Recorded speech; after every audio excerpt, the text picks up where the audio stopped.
Good morning, students. In today's lecture of GE203, that is Principles of Plant Biotechnology, we are going to cover the topic number 6, that is somatic embryogenesis.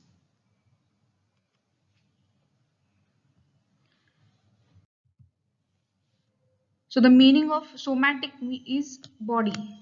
It's a body cell. Any kind of plant cell other than gametes is called as germline cell. And embryogenesis is nothing but the process of embryo formation. So when we combine these two words, that is somatic embryogenesis, it is nothing but embryo formation process from somatic cells, plant body cells, or in simple language, from explants. Now, definition of somatic embryogenesis is the developmental pathway of numerous well-organized small embryoids resembling the zygotic embryos from the embryogenic potential somatic cells of callus tissue or cells of suspension cultures is known as somatic embryogenesis. So it is nothing but a developmental process in which numerous small well-organized somatic embryoids which resembles the zygotic embryos in the seeds, they arise from the cells of callus tissue or suspension cultures. And generally these cells within the callus tissue or suspension cultures, these cells have embryogenic potential. That means they have ability or potential to develop into an embryoids. Okay, so what is the meaning of embryogenic potential? It is nothing but the capacity of somatic cells of a culture to produce the embryoids, somatic embryoids, and this capacity or potential is known as embryogenic potential. Now there are two types of embryogenesis exists. One is zygotic embryogenesis, which happens in the seed or during the seed development, where zygote embryo develops from a zygotic cell. While in somatic embryogenesis, your embryo develops from a somatic cells of callus tissue or suspension cell cultures. Now in zygotic embryogenesis, it is formed following double fertilization of the ovule, forming the plant embryo and the endosperm, which together go on to develop into a seed. This process is known as zygotic embryogenesis. And seeds may also develop without fertilization through pathway referred as apomixis. So in zygotic embryogenesis, it's a natural pathway. Generally, embryo form from a zygotic tissue or zygotic cell, and this is generally a result which you observe after double fertilization of the ovule. Whenever male and female gametophytes unite, they form a zygote, and the zygote divides to form a multicellular structure of zygotic embryo. And this embryo generally gets the nutrition from supporting endosperm tissue, and the complete structure, which is coated with the cotyledons and seed coat, develop into an seed. So this entire process is known as zygotic embryogenesis. Sometimes seeds may develop embryo without fertilization through the pathway known as apomixis. Now this is the pathway of somatic embryogenesis, where you first start with callus cells or the cells of suspension culture. These cells will attain embryogenic potential cells will attain globular structure, then heart-shaped structure, and then the somatic embryoid structure, and then finally regeneration of whole plant takes place from these somatic embryos. In short form, we can also call these as an SEs, somatic embryoids.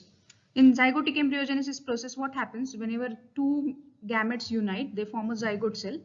This zygote divides to form globular structure, then heart-shaped structure, then cotyledonary structure, and then they expand, maturate. We desiccate these seeds. Sometimes they go into dormant stage, and during the germination and growth, we either soak them in water or we somehow break their dormancy, and these seeds generally germinate. So this is the comparison of somatic and zygotic embryogenesis process. In SEs, there is no seed coat or any kind of covering is there, while in zygotic embryogenesis, generally your embryos are covered by cotyledons and seed coat, while these are the naked or the seeds without seed coat. Embryos without seed coat. In somatic embryogenesis, when embryos regenerate from somatic cells or tissues, which are either haploid, diploid, the term is called as in somatic embryogenesis. It's a process by which somatic cells or tissues develops into differentiated embryos or embryoids. So in this picture, the morphological stages of somatic embryo development in alfalfa Medicago sativa plant have been shown, where the callus, this callus is showing the numerous white colored somatic embryoids, and these are the developmental stages of somatic embryo in the alfalfa plant. Now somatic embryogenesis has two pathways. One is the direct somatic embryogenesis and another is a indirect somatic embryogenesis. In tissue culture, when we say direct, that means it involves the formation of direct plants without going into callus phase. While in indirect somatic embryogenesis, cells first undergo the callus proliferation, and then from this callus, numerous embryoids will develop within the callus tissue. So this is the difference between direct and indirect. Okay, in direct, the cells of explant directly undergoes embryogenesis in the absence of callus proliferation. For example, if we place a leaf tissue on a media, generally the formation of embryoids will directly arise from a leaf tissue, or that is the explant. Okay, while in this case, indirect somatic embryogenesis, usually your leaf or whatever tissue you cut and place onto media, it first undergoes dedifferentiation to form a mass of cells, and to this mass of cells, finally there will be appearance of small numerous embryoids. Okay, so this involves the formation of callus. That's why it is called as indirect somatic embryogenesis. So in these cells, we have to induce the somatic embryogenesis process. That's why it is an induced embryogenic determinant cells. They have, means in this kind of embryogenesis, induced embryogenic determinant cells are required, while in this type of embryogenesis, pro-embryogenic determinant cells are required. So types of embryogenic cells are there, that is pre-embryogenic determinant cells, PEDCs, the cells which are committed to embryonic development and need only to be released. Such cells are found in embryonic tissue, generally the tissue which is surrounding the your embryo, that means cotyledons or the reproductive parts of a flower. While induced embryogenic determinant cells, that is IEDCs, they found in any kind of somatic body cell. Okay, in majority of cases, embryogenesis is through indirect methodology, that means callus formation is involved, where we have to give the specific growth regulator, concentrations and cultural conditions are required for initiation of callus and then redetermination of these cells into embryogenic pattern of development. That means you have to chemically induce the cells to form somatic embryos with the help of specific growth regulators like 2,4-D, abscisic acid, or certain cultural conditions have to be given in order to develop these cells into embryoids. Now, routes of somatic embryogenesis, there are two routes, direct and indirect. I already explained you that direct does not involve callus formation, while indirect embryogenesis involves the callus formation. In direct somatic embryogenesis, they are directly formed from the cells or small group of cells or tissues without formation of callus. Generally, what kind of tissues are generally taken for direct somatic embryogenesis? These are generally the scutellum of cereals, then ovules, zygote, nucellar cells of pre-embryonic variety of citrus. So these explants generally gives rise to direct formation of somatic embryoids. Okay. So this figure explains the process of somatic embryogenesis, where we first take the explant and we add the 2,4-D hormone into initiation media. On the developmental media, what we do, we remove the 2,4-D. There is no 2,4-D hormone is added. Generally, the cells will start divide and they will directly develop into small embryoids. Now in development medium, next medium, we add abscisic acid and certain sugars, so that your globular stage embryos will develop into a cotyledonary stage, and after they develop fully into a proper shape, we isolate them and we put them in a KCl solution for partial desiccation, and then these embryos were then cultured on a growth regulator free media. in order to develop into small plantlets. So this is the process of somatic embryogenesis, where 2,4-D and abscisic acid hormones are generally required for development of somatic embryos directly from the explant without callus development. So the difference between direct and indirect embryogenesis is main step is callus formation. While rest of the entire pathway is similar in both the cases. The only difference is this callus formation stage. In indirect embryogenesis, what happens generally? The callus is first produced from the explants. The embryoids can then be produced from the callus tissue or from the cell suspension produced from the callus. So which kind of tissues are generally involved in this kind of development? Generally the secondary phloem of carrot inner hypocotyls, tissues of wild carrot, leaf tissues of coffee, petunia, pollen of rice. So these kinds of somatic tissues are involved in this kind of so indirect somatic embryogenesis process, like leaf tissues of coffee, petunia, or pollens of rice, or the generally inner hypocotyl tissues of wild carrot. So such kinds, or directly leaf tissues generally. Indirect shoot formation of callus of tobacco from leaf have been given over here. So generally the tissues which are not having the vicinity with reproductive parts, but rest of the other parts of plant body can be utilized as a initiating explant for getting the somatic embryoids from in the indirect method. So similarly, what we do here, we first add 2,4-D in the initiation media, and then this 2,4-D generally induce the callus formation.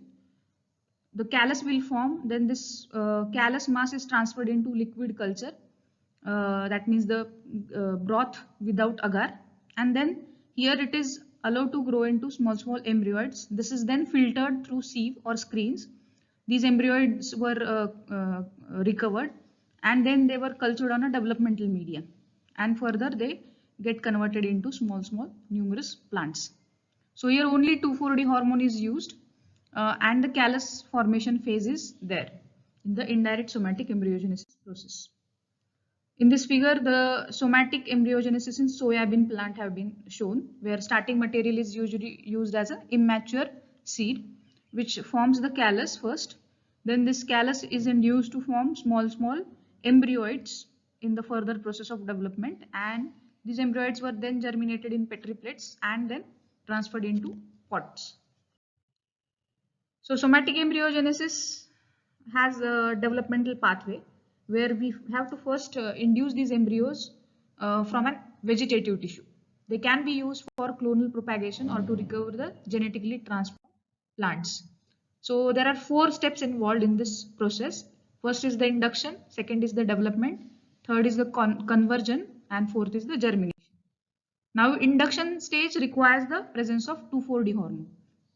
2,4-dichlorophenolic acid. This is a hormone, auxin generally, which induces the formation of callus, or if your tissue is having the pre-embryogenic potential, then the hormone will directly induce the formation of small embryoids. In the second stage, which is known as developmental stage, it is inhibited by 2,4-D. That's why we have to remove the 2,4-D from the media, and we have to enhance the process of somatic embryogenesis by adding the abscisic acid, a stress hormone, that is added in the developmental media, and there will be a formation of initiation of embryogenesis start. In the third stage, 2,4-D is removed from the media. Addition of ABA allows the progression of embryogenesis to the heart and cotyledon stage of embryogenesis. In the third stage also we don't require 2,4-D presence. We require only ABA that will allow your embryo to take the final shape. And lastly, in the conversion process, it prepares the embryo for germination and can be aided by the desiccation. So you will get numerous embryoids developed from the callus or directly from the tissue. You have to remove them, pluck them one by one, and you have to desiccate them by adding them into a KCl solution. And in the germination stage, all these isolated somatic embryos were then placed onto a media without any hormone, where they will further grow into a plantlet. And after germination, a plantlet can be formed into small pods. So what factors affect the process of somatic embryogenesis? Generally 7 factors are there. The first factor is being the presence of auxin 2,4-D. So two growth regulators are required. One is auxin and another is abscisic acid. So in auxin we use the 2,4-D generally at the concentration of 0.5 to 5 milligrams per liter. Then second source is sugar or carbon energy source. In soybean somatic embryogenesis, low sucrose concentrations are required. In alfalfa, maltose or other carbon sources can improve the somatic embryo induction and maturation. The third factor is nitrogen source which you add in the media. So ammonium ions has promotive effect, while nitrate ions can be also used sometime. pH, what should be the pH of your media? It should be in the range of 4 to 5.8. Now genotype of explant also has some impact. So carrot and alfalfa explant shows embryogenic potential, and that's why any plant part from these two plants, that is carrot and alfalfa, can develop into somatic embryoid. The type of explants also has impact.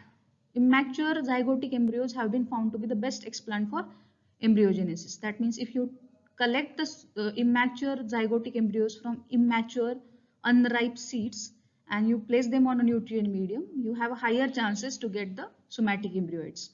And several other factors like high potassium levels, low dissolved oxygen levels, they also promote the formation of somatic embryogenesis. In Citrus medica, some volatile compounds like ethanol, they inhibit the somatic embryogenesis regeneration. So all these factors like growth regulators, carbon, sugar source, nitrogen source, pH, genotype of explant, type of explant, all they have a certain positive or negative effects on the process of somatic embryogenesis. So this is the picture of somatic embryogenesis development, where 1 day old isolated shoot apexes with primordial leaves, they have been placed onto a media.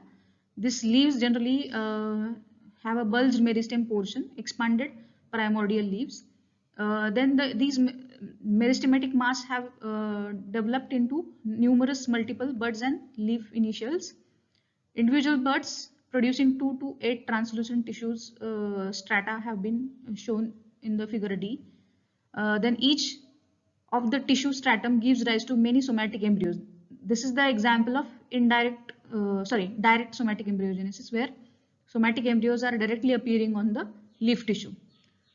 Finally, these meristematic buds, they shows the formation of various numerous somatic embryoids, and they are being developed into complete plantlet in greenhouse. Now where this technology is applied, so it is mainly applied in the micropropagation for the rapid propagation of economically important plants.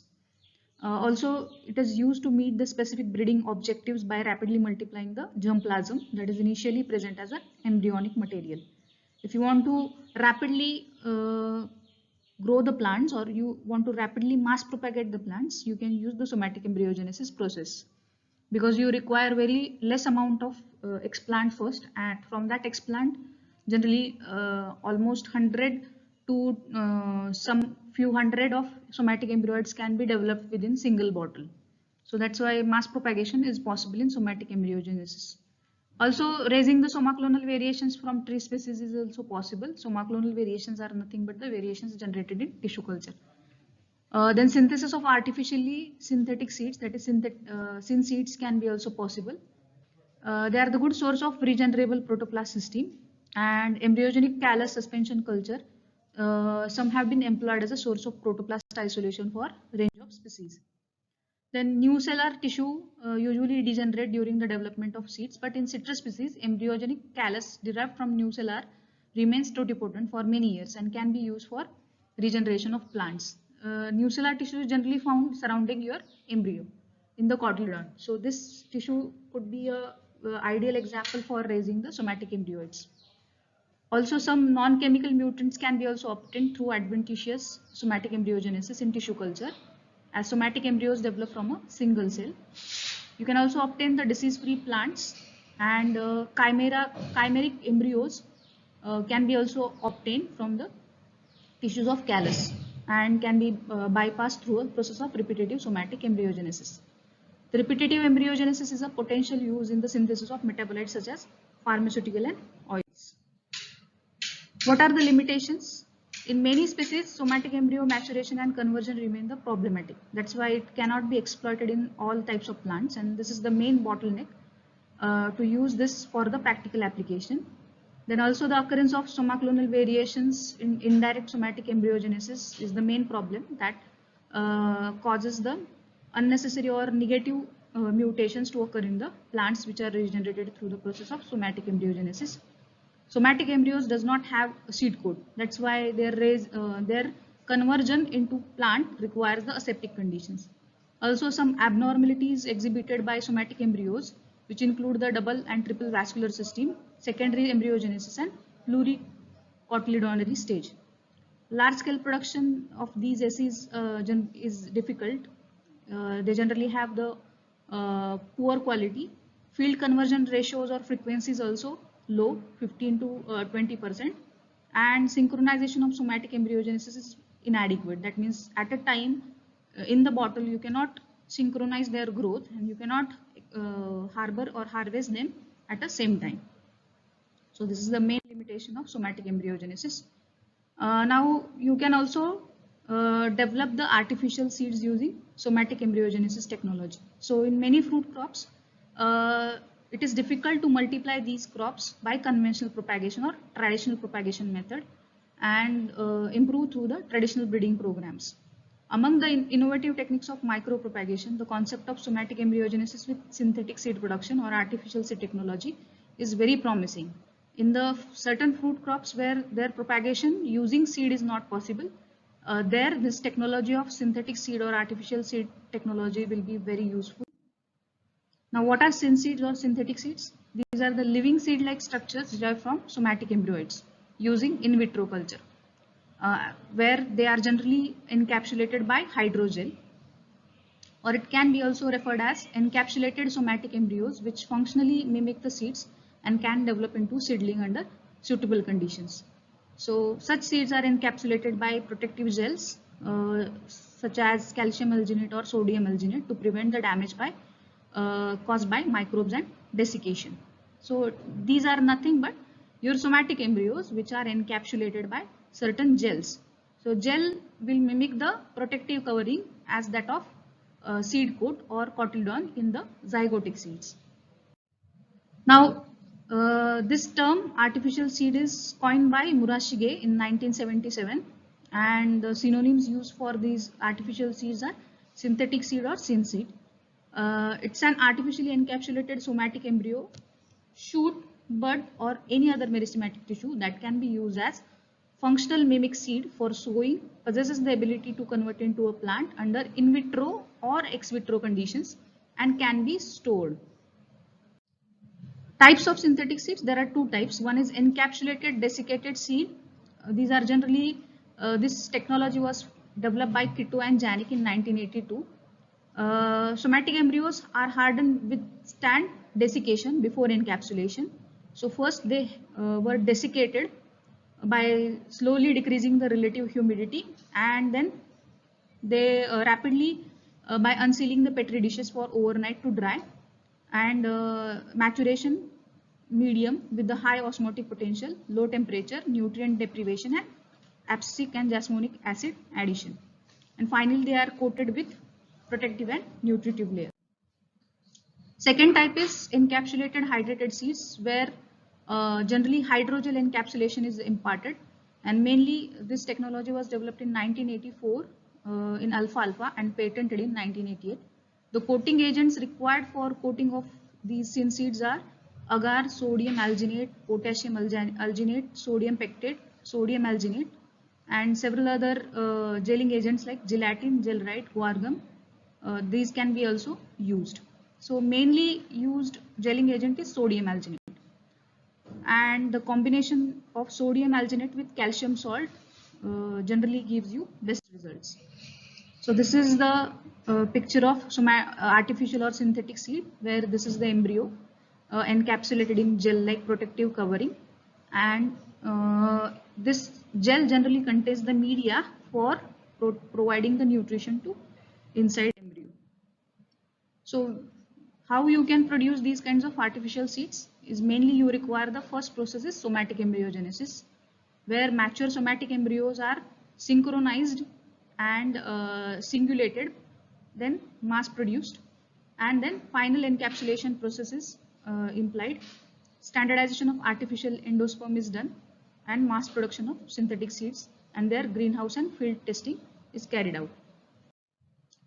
So this is the procedure of producing artificial or synthetic seeds, where first you take the gelling agent, gelling solution 2% generally, calcium or sodium alginate, and you with the help of forceps you can insert the embryo into drop, and this drop is generally dropped into a calcium nitrate solution which is 100 millimolar, where the gelling process will happen and this drop becomes solid.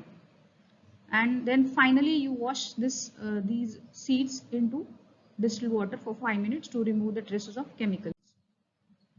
Encapsulation for synthetic seeds, various gels are used. Main gels used are sodium alginate, sometimes sodium alginate with gelatin, carrageenan, then locust bean gum and Gel-Ride. And complexing agent, that is the agent in which you drop the gel, is calcium salts, calcium chloride or potassium or ammonium chloride.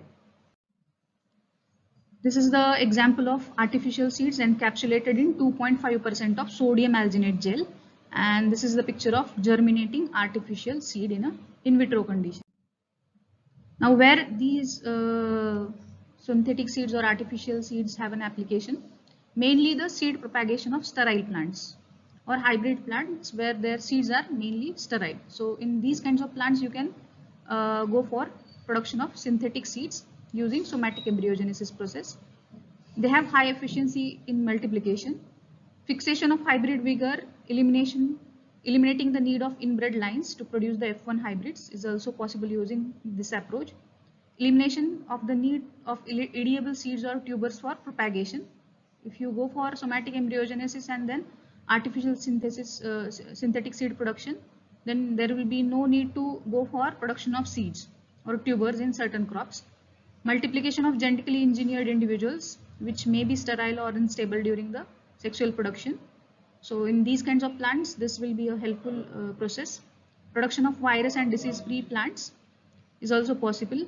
And then protection of seedlings by incorporating useful chemicals by the encapsulation material. Provide the advantage of true seed, that is in case of handling and transportation for vegetative propagation.